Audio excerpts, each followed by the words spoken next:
Welcome to Solvetic, your channel to always learn technology easily.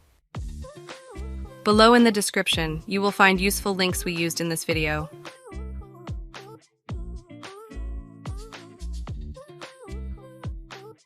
Today in Solvetic, we will see how to delete the search history of Microsoft Edge. We start by opening Microsoft Edge and clicking on the 3 top points of Settings and More. Next, click on the History option.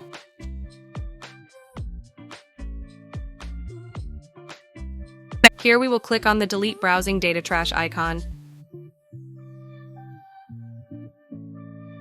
After that, we will be able to select what data we want to delete and in what period of time. Finally, when you are ready, click on Clear Now to delete the search history. Hey, remember to subscribe Solvetic channel.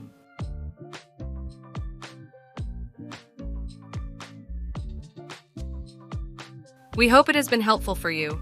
Here are links to watch more videos of your interest and subscribe to the Solvetic channel. Thank you.